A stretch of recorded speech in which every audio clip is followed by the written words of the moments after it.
My parents called my wedding a trivial event for someone at the bottom and refused to come.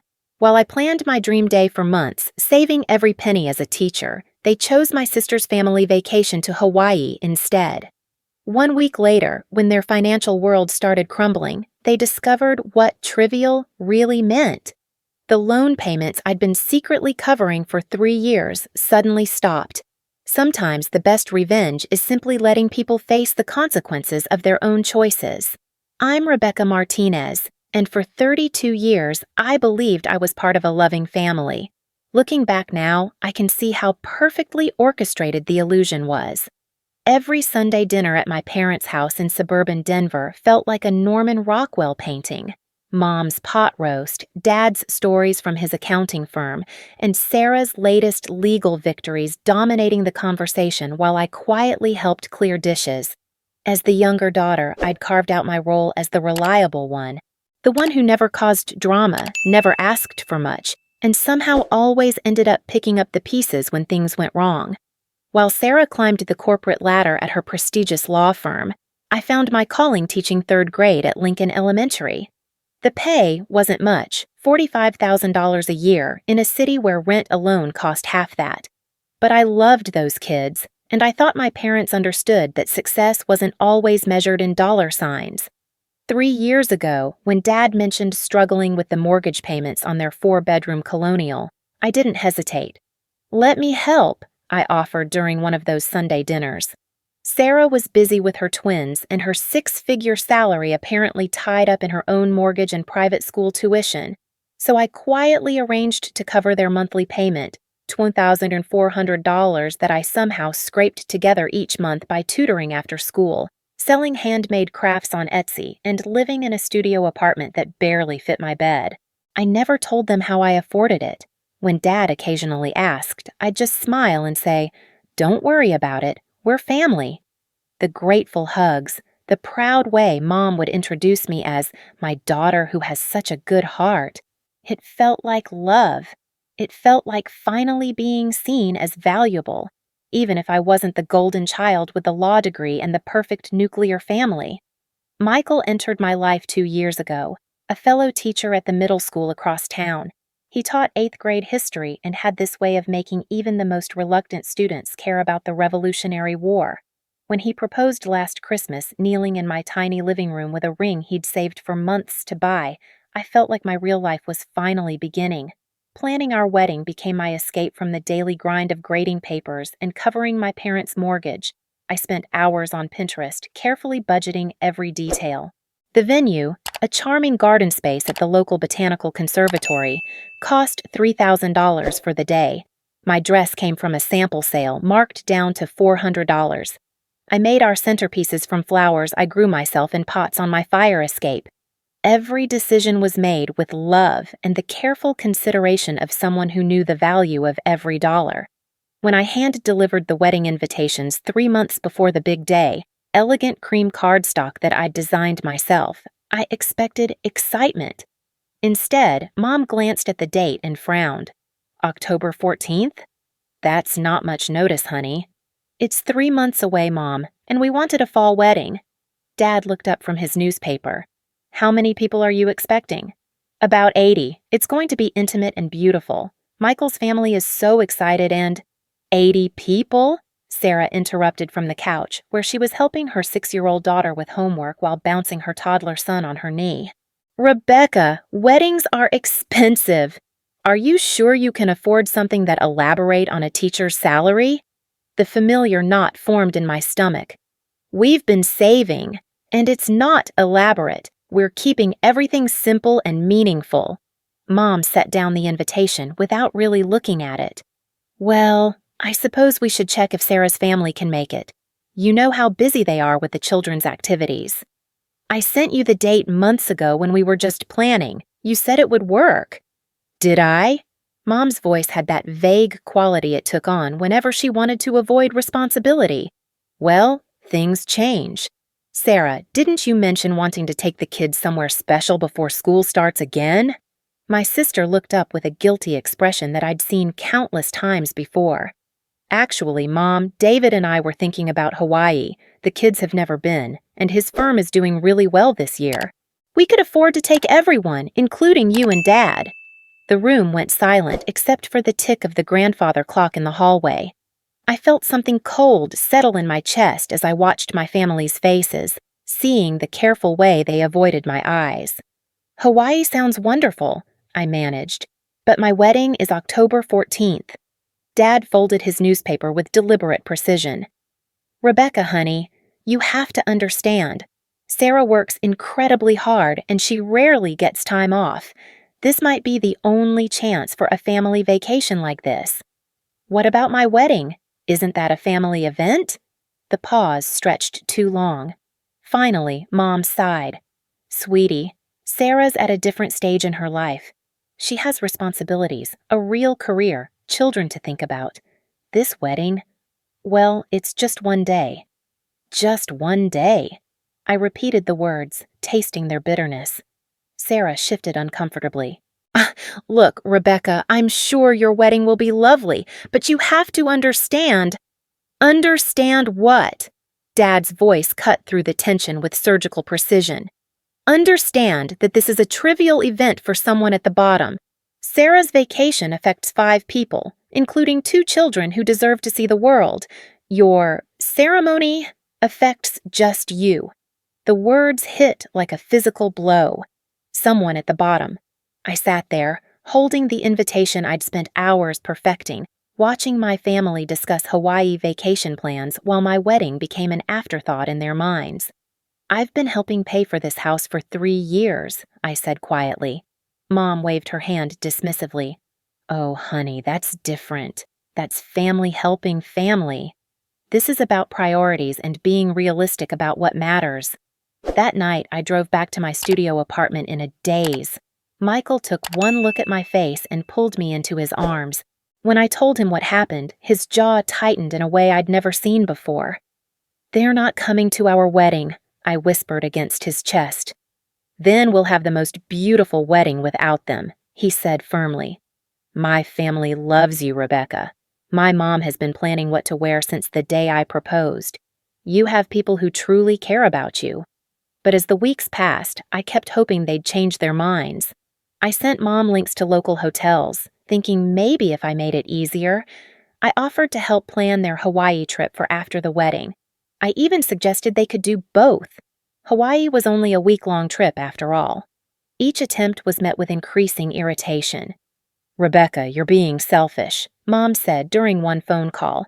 "Sarah works 60-hour weeks. She needs this vacation. Stop trying to guilt us into choosing your little ceremony over our family time."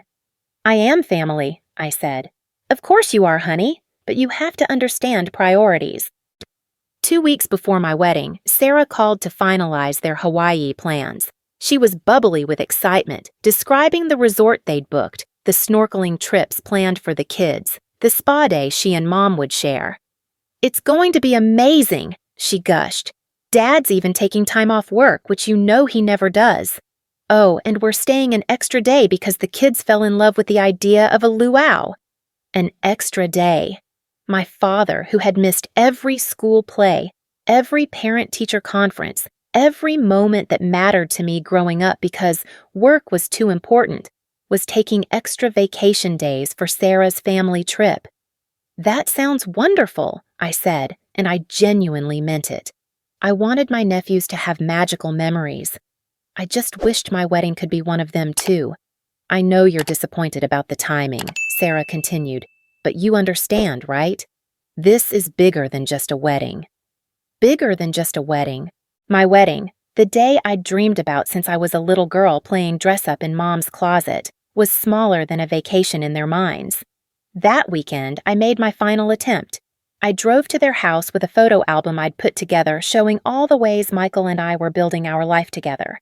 Pictures of us volunteering at the food bank, helping his elderly neighbor with her garden, the small but meaningful ways we were creating something good in the world. "Look," I said, spreading the photos on their kitchen table. "I know teaching isn't impressive like Sarah's career, but Michael and we're building something real. This wedding isn't just a party. It's the foundation of our family." Dad glanced at the photos with the same expression he used for reviewing boring tax documents. "Rebecca, you're 32 years old. If you haven't figured out by now that life isn't a fairy tale, I don't know what to tell you." "I'm not asking for a fairy tale. I'm asking for my parents to be there when I get married." Mom's voice took on that patient tone she used with difficult students. "Honey, we've already explained this. Sarah's family has limited opportunities for vacations. Your wedding will happen whether we're there or not, but this Hawaii trip is a once-in-a-lifetime experience for the children. And what am I? What is this to you?" The silence stretched until Dad answered with devastating honesty. "Rebecca, you're an elementary school teacher marrying another elementary school teacher. You'll have a small ceremony, take a modest honeymoon, and settle into a quiet life. There's nothing wrong with that, but let's not pretend it's something it's not." I gathered up my photos with trembling hands. "What is it not?" "Important enough to change our plans." I left their house that day knowing with crystal clarity that they wouldn't be at my wedding, but somehow, part of me still hoped, even as I confirmed the final head count with the caterer, even as I arranged for Michael's father to walk me down the aisle since mine wouldn't be there, even as I prepared my heart for their absence, I kept checking my phone for a message saying they'd changed their minds. The message never came. Instead, 3 days before my wedding, Sarah posted the first photo from Hawaii, a family selfie on the beach with the caption, "Making memories with my favorite people." Sometimes you have to prioritize what really matters. Family first, Jakia Hawaii, Jat the blessed. I stared at that photo for a long time, studying their happy faces, the way Mom's arm wrapped protectively around Sarah's shoulders, the genuine joy in Dad's expression as he held his grandson. They looked like a complete family, a family that didn't include me. Michael found me crying over that photo. "I'm so sorry, Rebecca. They don't deserve you." "Maybe they're right," I whispered. "Maybe I am at the bottom. Maybe this wedding isn't important enough." He took my hands in his, forcing me to look into his eyes. "Listen to me. Our love is not trivial. Our commitment is not at the bottom of anything. Their inability to see your worth doesn't diminish your value. It reveals theirs." October 14th dawned crisp and clear, the kind of perfect fall day I'd dreamed of. The Botanical Conservatory was transformed with the decorations I'd spent months creating. Mason jars filled with autumn leaves and fairy lights, a simple arch covered in sunflowers and ivy that I'd grown myself. As I got ready in the small bridal suite, surrounded by Michael's sister and my closest friends from school, I felt a strange mixture of heartbreak and liberation. My phone stayed silent. No last-minute calls, no apologies, no explanations. My parents were exactly where they'd chosen to be, and it wasn't with me. Michael's mother helped me into my dress, her eyes bright with tears. "You look absolutely radiant, sweetheart. I'm so proud to call you my daughter." Daughter. The word hit differently coming from her, warm and unconditional in a way I'd never experienced from my own mother. When the music began and I walked down the aisle on Michael's father's arm, I saw our wedding through clear eyes for the first time. 80 people who had chosen to be there, who believed our love was worth celebrating, who saw value in the life we were building together. Michael's face when he saw me approaching made every sacrifice worth it. This wasn't a trivial event for someone at the bottom. This was the beginning of everything that mattered. We exchanged vows I'd written myself, words about choosing each other every day, about building a family based on respect and genuine love. When Michael slipped the ring onto my finger, I felt the weight of real commitment, the kind that doesn't depend on being the most successful or impressive person in the room. The reception was exactly what I'd envisioned, intimate, joyful, meaningful. Michael's grandmother danced with tears in her eyes. My teaching colleagues gave hilarious speeches about our courtship that had started in the faculty lounge. Every moment felt earned, authentic, real. But as the evening wound down and I scrolled through social media, my heart broke all over again. There was Mom's post from that very day, a video montage of their Hawaii sunset dinner, complete with professional photos and the caption, "Perfect evening, with my successful daughter and her beautiful family. Sometimes the best investments are in the people who truly matter. Char family time, char Hawaii, chow investing, char proud mom. Successful daughter. The words stung because they weren't wrong. Sarah was successful by every conventional measure, but they implied that I wasn't, that my worth was measured entirely by my bank account and job title. Michael found me staring at the post, still in my wedding dress, mascara threatening to run. "Hey, what's wrong?" I showed him the phone. He read it twice, his expression darkening. "They posted this today? On our wedding day?"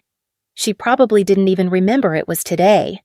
But as I read the comments, dozens of friends and family members praising Sarah's success, commenting on what a smart, accomplished young woman she was, I realized something had fundamentally shifted inside me. The desperate need for their approval, the constant hope that maybe this time would be different, the willingness to sacrifice my own needs for their acknowledgement. It was gone. For the first time in my life, I saw my family with complete clarity, not as the loving, supportive foundation I desperately wanted them to be, but as they actually were. People who measured love by success, who showed affection based on achievement, who had consistently chosen to invest in one daughter while treating the other as a convenient resource. The loan payments I'd been making for 3 years suddenly felt different. Not like family helping family, but like someone at the bottom subsidizing the lifestyle of people who saw her as beneath them, people who took her money while calling her achievements trivial. That night, lying in bed next to my new husband in our modest honeymoon suite at a local B&B we could actually afford, I made a decision that would change everything. I opened my laptop and began researching something I'd never allowed myself to consider before: what it meant to set boundaries with family members who saw you as a financial resource rather than a person worthy of love. By morning, I had a plan. And for the first time in my adult life, it didn't involve hoping my parents would finally see my worth. It involved showing them exactly what they'd chosen to lose. The Monday after our wedding, I returned to my third-grade classroom with a different perspective on everything. As I watched 28 little faces light up when I showed them photos from my wedding, their genuine excitement reminded me what real love looked like. "Mrs. Martinez!" they squealed, because I'd officially changed my name. "You look like a princess!" Little Emma Martinez, no relation, just a coincidence that made me smile, raised her hand seriously. "Did your whole family come to see you get married?" I paused, looking into her innocent brown eyes. "The people who truly love me were there, sweetheart. Sometimes that's different from the people we expect." So, during my lunch break, I found myself Googling terms I'd never searched before. Emotional neglect in families, financial abuse by family members, scapegoat versus golden child dynamics. What I discovered over the following weeks changed everything I thought I knew about my family. The articles described my childhood with eerie accuracy, the way Sarah's achievements were celebrated with elaborate parties while my milestones were acknowledged with a casual, "That's nice, honey." How I'd been trained from an early age to be the helper, the supporter, the one who gave without expecting anything in return. The pattern where my emotional needs were dismissed as too sensitive while Sarah's were treated as valid and important. One article about adult children supporting financially abusive parents hit so close to home that I had to close my laptop and walk away. It described the exact cycle I'd been living. Adult child provides financial support, family takes it for granted. Adult child receives minimal appreciation or recognition. Family demands more while giving less emotional support in return. The most devastating realization came when I read about parentification, children who are forced to take on adult responsibilities in emotional caretaking roles. I thought about all the times I'd comforted Mom when she was stressed about money, all the times I'd mediated between my parents during their arguments, all the ways I'd been expected to be the mature one while Sarah got to just be the successful one. Michael found me crying over my laptop one evening, surrounded by printed articles and highlighted passages. "What is all this?" he asked gently. "I think I've been living in a completely different reality than what I thought," I whispered. "Everything I believed about my family, about my role, about love, it's all been wrong."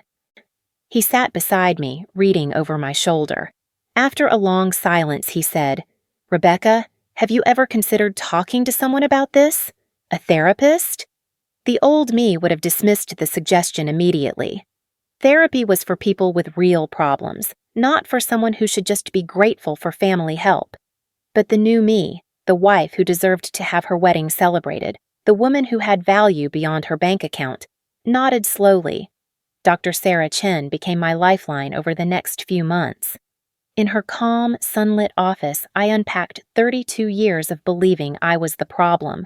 Session after session, she helped me see the intricate ways my family had trained me to accept less, expect nothing, and give everything. "Rebecca," she said during one particularly breakthrough session, "what would happen if you stopped making those loan payments?" The question sent panic shooting through my chest. They'd lose the house. Dad would be devastated. Mom would be so stressed. I couldn't do that to them. But what would happen to you? I stared at her, realizing I'd never once considered that question. What would happen to me? I'd have an extra $2,400 a month. I could move out of my studio apartment. Michael and I could start saving for our own house, maybe even think about having children someday. I could build my own life instead of subsidizing theirs. But they're my parents, I said weakly, and you're their daughter. When was the last time they asked how you're doing financially? When they've worried about whether you could afford to help them? Never. The answer was never, and we both knew it. Dr. Chen helped me understand something crucial. Healthy families don't take financial support from the child earning the least while treating that child as the least valuable. Healthy families don't skip their daughter's wedding for a vacation paid for by that same daughter's sacrifices. As the weeks passed, I began documenting things I'd never paid attention to before. The way conversations shifted away from my life and back to Sarah's achievements, how my parents' voices changed when I called, distracted, hurried, versus the animated excitement when Sarah called. The subtle ways they'd trained me to believe my problems were less important, my dreams less valid, my happiness less worthy of celebration. Michael watched this transformation with a mixture of pride and protective anger. "I've never seen you stand up straight like this before," he told me one evening as we planned our finances without the $2,400 monthly drain. "You're discovering who you are when you're not shrinking yourself to fit their expectations." 3 months after our wedding, I made a decision that terrified and liberated me in equal measure. I called my bank and scheduled the cancellation of the automatic transfer that had been paying my parents' mortgage. The representative asked if I was sure. It was a significant monthly payment after all. "I'm sure," I said, my voice steadier than I felt. "The arrangement is ending." I didn't tell my parents immediately. Part of me wanted to see how long it would take them to notice, to reach out, to show any interest in my life beyond my financial contribution. Dr. Chen had suggested this as an experiment in understanding my actual value to them versus my perceived value. The answer came exactly 7 days later. I was in my classroom helping students with their math worksheets when my phone buzzed with a call from Dad. I let it go to voicemail, choosing to listen during my lunch break. "Rebecca, this is your father." His voice was tight with barely controlled panic. "The bank called this morning. The loan payments haven't been made. There's going to be a late fee, and this could affect our credit. I need you to call me immediately to sort this out." No. "How are you?" No. "How was the honeymoon?" No mention of the wedding they'd missed or the marriage they hadn't acknowledged. Just immediate demands about the money. I saved the voicemail and didn't call back. The next call came 2 hours later, this time from Mom. "Rebecca, honey, there seems to be some kind of mix-up with the mortgage payment. Dad's very upset, and you know how stress affects his blood pressure. Can you please call the bank and fix whatever went wrong?" Still no acknowledgement of my life, my feelings, or the fact that they'd chosen a vacation over my wedding, just assumption that I would fix their problem. By the end of the day, I had 4 missed calls and 3 increasingly frantic text messages. That evening, as Michael and I made dinner in our tiny kitchen, my phone rang again. This time, I answered. "Dad?" "Rebecca, thank God. What is going on with the mortgage payment? The bank says the automatic transfer was canceled." I took a deep breath, feeling Dr. Chen's words of encouragement echoing in my mind. "Yes, I canceled it." Silence. Then, You canceled it? Why would you do that? Because I've decided to prioritize what really matters to me, Dad. What's that supposed to mean? Rebecca, this is serious. We could lose the house. The irony wasn't lost on me. The same man who had called my wedding a trivial event was now calling a missed house payment serious. I looked at Michael, who nodded encouragingly. Dad, do you remember what you said about my wedding? What? Rebecca, this isn't the time for… You called it a trivial event for someone at the bottom. You said Sarah's vacation was more important than my wedding because she affects more people and has a real career. I don't see what that has to do with… It has everything to do with it. My voice was surprisingly calm. If I'm at the bottom, if my life events are trivial, then my financial contributions must be trivial too. So I've decided to focus my trivial resources on my trivial marriage. The silence stretched so long I thought the call had dropped. Rebecca. Dad's voice was different now, careful. You're being emotional. We can discuss your feelings later, but right now we need to resolve this mortgage situation. Actually, we don't. This is your mortgage, your responsibility. I'm done resolving other people's problems while they dismiss mine as unimportant. Your mother and I have supported you your entire life. When? The question came out sharper than I intended. When have you supported me, Dad? When you missed every parent-teacher conference? When you told me teaching wasn't a real career? When you skipped my wedding for a vacation? When you called my life achievements trivial? That's not… We never said…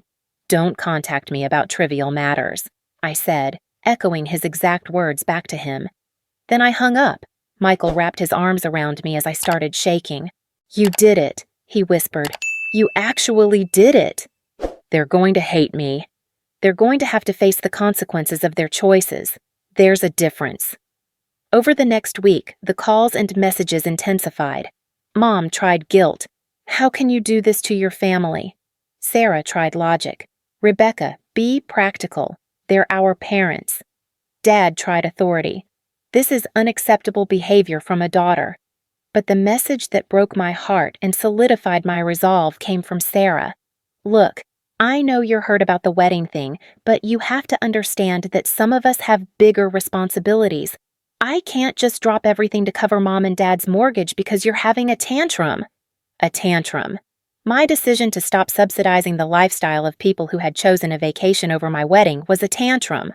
That's when I realized Sarah saw me exactly the same way our parents did, as the reliable financial backup with no real problems or feelings worth considering. The sister who had sat back and let me carry the burden for 3 years, never once offering to help or even acknowledging the sacrifice, was now calling my boundary setting a tantrum. I screenshotted that message and sent it to Dr. Chen with a note. I think I understand now why they were so comfortable skipping my wedding. 2 weeks later, the foreclosure notice arrived at my parents' house. Sarah called me in tears. Rebecca, they're going to lose everything. Mom hasn't stopped crying. Dad had to take blood pressure medication. You have to help them. Where were you for the last 3 years when I was helping them? I was building my career, raising my children, and I was what? Playing house? My career and my marriage don't count? That's not what I meant. It's exactly what you meant.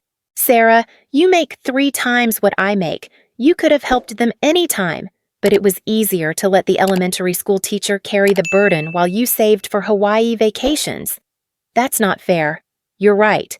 It's not fair. It's not fair that I've been financially supporting our parents while being treated like the family disappointment. It's not fair that you all decided a vacation was more important than my wedding. It's not fair that I'm called selfish for setting boundaries while you're called responsible for prioritizing your own family. The silence on the other end told me everything I needed to know. Sarah, I love Mom and Dad, but I'm done being the person who gives everything and gets nothing. I'm done being grateful for scraps of attention while watching you get celebrated for existing. I'm building my own life now. So you're just going to let them lose their house? I'm going to let them face the natural consequences of their financial decisions, just like I had to face the natural consequences of having a wedding without my family there. 3 months after I stopped the payments, my parents lost the house. It was heartbreaking to watch, but also illuminating. Throughout the entire process, not one of them asked how I was doing, how my marriage was going, or whether I was happy. Every conversation was about the foreclosure, their stress, their needs. Michael and I used the money I'd been spending on their mortgage to move into a beautiful 2-bedroom apartment with a garden where I could grow vegetables. We started a savings account for our future house, maybe even future children. For the first time in my adult life, I was investing in my own dreams instead of supporting other people's lifestyles. The most telling moment came when my parents moved into a small rental house across town. Mom called, not to tell me their new address or see if I wanted to help them settle in, but to ask if I could resume making some kind of payment to help with their new rent. "Mom," I said gently, "I'm not your financial solution anymore." "But Rebecca, we're family." "Yes, we are. And family should love and support each other. When was the last time you asked about my job, my marriage, my dreams? When was the last time you celebrated something I accomplished?" The silence stretched until she finally said, "You're being very selfish, Rebecca." "I'm being very healthy, Mom. There's a difference." 6 months after our wedding, Michael and I hosted our first Thanksgiving in our new apartment. His family came, plus several colleagues from school who had become like family to us.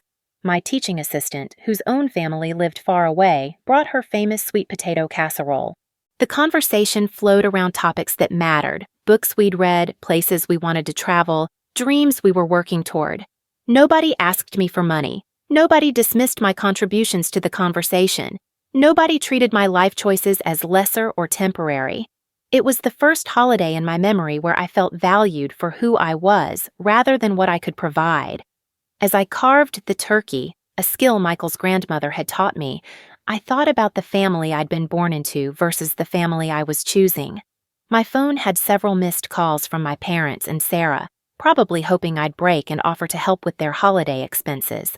Instead, I turned off my phone and focused on the people around my table who had chosen to be there, who celebrated my successes, who valued my perspective, who loved me not for what I could give them, but for who I was. "You look happy," Michael's mother observed, helping me arrange the side dishes. "I am happy," I realized with surprise. For the first time in my life, I think I actually am. That evening, I started a blog called Lessons from the Bottom: A Teacher's Guide to Family Financial Boundaries. My first post told the story of a wedding that taught me the difference between being related to people and being loved by them. I wrote about the freedom that came from stopping payments to people who saw those payments as obligations rather than gifts. Within a month, I had hundreds of comments from readers sharing similar stories.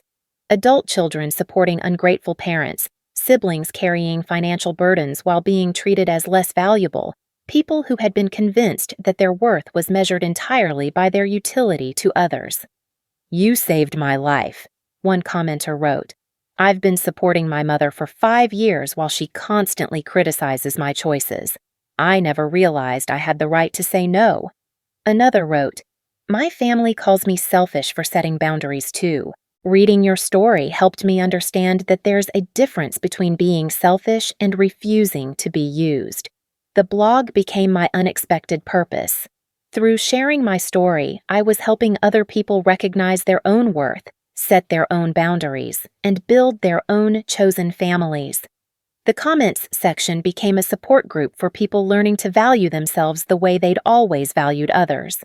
A year after our wedding, Michael and I bought our first house, a small Cape Cod with a white picket fence and enough bedrooms for the family we were starting to plan. We hosted a housewarming party that filled every room with laughter and genuine connection. As I stood in my own kitchen, surrounded by people who had chosen to celebrate my happiness, I received a text from Sarah. "Saw your blog. Mom and Dad are devastated that you're telling strangers about private family matters." I looked around at my chosen family, Michael's relatives who had embraced me completely, colleagues who had become true friends, neighbors who brought us cookies and asked about our days. I thought about the thousands of blog readers who had found strength in my story, who were building their own healthier relationships because someone had finally told them they deserved better. I typed back, "I'm telling my story to help people who need to hear it.